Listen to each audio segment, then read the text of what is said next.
We're joined on the line right now by another very special guest, Tom Fitton. He's the president of Judicial Watch. By the way, folks, we'll get to all the callers after Tom. But Tom Fitton, he's the president of Judicial Watch, joins us live now here on the line. Tom, thanks for joining us here on Breitbart News Saturday. Hey, guys. Good to be with you again. Thank you. Yeah, so Tom, James Comey, the former FBI director who was fired last year, is coming out with a new book next. It hits stands next week. We've already seen some stuff ironically leak from the book. I wonder who leaked it, but anyway, the point is that there are a number of different, snarky viewpoints that he has about President Trump and his wife Melania and so on and so forth, but really no new revelations. What do you make of the Comey book so far?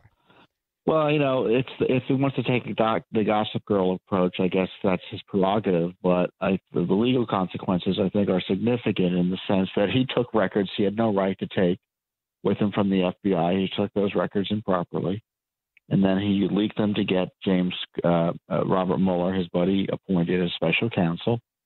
And now, evidently, he's used those records to write a book. And, normally if you steal government records, some of which are classified, you leak government records you're not allowed to leak, you could get prosecuted. But James Comey is being protected by this Justice Department and this FBI. And, if you're targeting Donald Trump, it seems you can do no wrong for the deep state. Yeah, and it seems like in these leaked excerpts, he's essentially admitting that he didn't even tell Trump that, the infamous dossier that we're still talking about, that's still, why we're doing this entire Russia collusion investigation to begin with. He didn't even care to mention to Donald Trump that it was based off of, some pretty flimsy, sources that was essentially funded by his political opponent, the DNC and Hillary. I mean, I just don't see this book playing out very well for Comey. It seems kind of a publicity stunt, more or less, to rebuild his damaged image for the left. I mean, is that what you think this is? I don't even think that's going to work, though. So I don't know. What are your thoughts, Tom?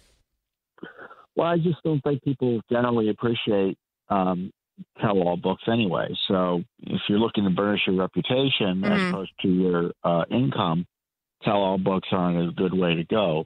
But secondly, you mentioned the dossier, and the dossier is a big issue.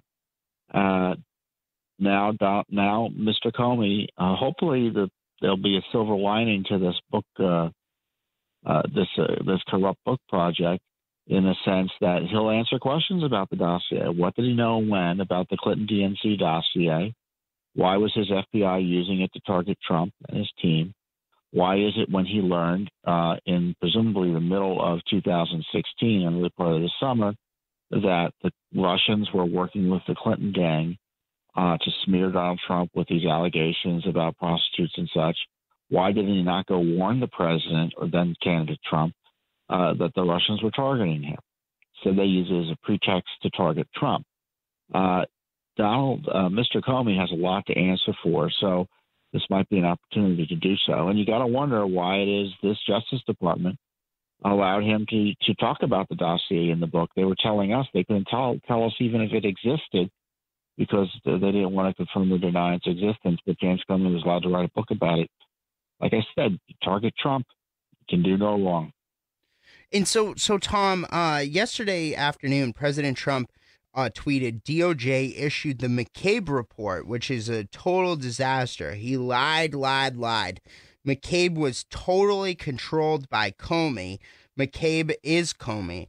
No collusion, all made up by this den of thieves and lowlifes. Walk us through, how does Andrew McCabe, I'm mixing him up with our old reporter. How does Andrew McCabe fit into this whole situation, the deputy FBI director who is terminated?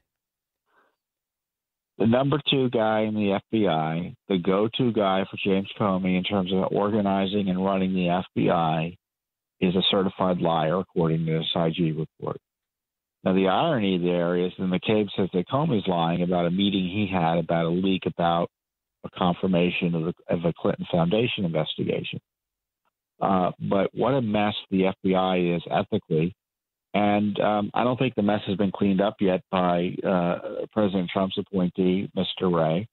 Other interesting things in the report, the most interesting thing in terms of corruption perspective is the admission or the further evidence that the Obama Justice Department intervened with the FBI. McCabe recounts a phone call he had with a top official at the Justice Department, where the Justice Department was trying to squelch the Clinton Foundation investigation, as little as it was, by the FBI back in August of 2016. So you had intervention by a Justice Department to stop the Clinton Foundation investigation, confirmed by at least 2 witnesses in this IG report. I suspect the media won't focus much on that, guys. It also looks like the FBI also was kind of, this IG report shows that they were also covering at McCabe's text messages. I think that you guys had submitted some FOIAs to get these, but have you guys received all of these text messages yet? Not one text message. Wow. Not one text message from Strzok, Page, or McCabe, who sued specifically on McCabe's text messages, not one text message. It looks like that he was talking about in his text messages this recusal issue with Hillary Clinton. Judicial Watch had a major lawsuit that uncovered the fact that McCabe was conflicted in the Clinton investigation, yet continued to participate till the week before the election. And we talk about exposed documents about the cover-up there, but we didn't get any text messages. The FBI has been caught in another cover-up. Yeah. But for this IG report, we wouldn't have known about these text messages. We suspected they were there, but the FBI has been playing shell games for these records. The corruption at the FBI hasn't ended with the firing of James Comey, that's for sure. I just feel so bad for the men and women of the FBI. I mean, these people are the normal people out there are actually probably doing great work, great jobs. And for people like, Lisa Page, Peter Strzok, Comey, McCabe, I mean, all these people are just damaging the FBI's reputation. And that just really makes me mad. But another, which, by the way, empowers the criminals that they're supposed to be taking down. Yeah. So if the FBI doesn't have credibility, if the FBI has weakened credibility in the public's eye, which they do as a result of all these people, then ultimately doesn't that only serve to help the people that they're supposed to be going after, mob bosses, cartel drug dealers, so on and so forth? Another topic I wanted to ask you about, sir, is some news reports going around this week involving Rod Rosenstein, whether or not Trump was going to fire him, whether or not then the Democrats were going to maybe potentially impeach Trump if that happened, maybe even the Republicans impeaching him for not handing over all of the documents I think Goodlatte had asked for. What is your sense on the Rosenstein angle right now? Where do we stand with that? Well, it's pretty clear based on his public comments, the president's not happy with Mr. Sessions or Mr. Rosenstein, and those are his for the purposes of keeping their jobs. That's their most important market, the president of the United States. The problem for the Justice Department, the senior leadership of the Justice Department, is their mishandling of the Mueller investigation. The creation of it was corrupt in the sense that James Comey, again, took these records, leaked them improperly to get this investigation going. Mueller appointed. So you've got that.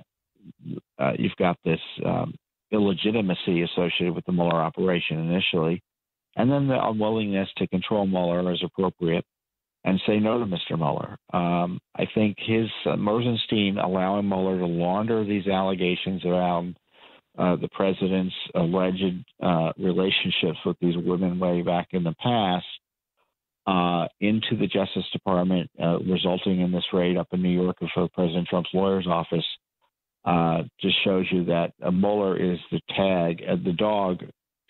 tail wagging the dog at the Justice Department and needs to be reined in. And if Justice Department leadership won't do it, the president needs to find people who will or do it himself.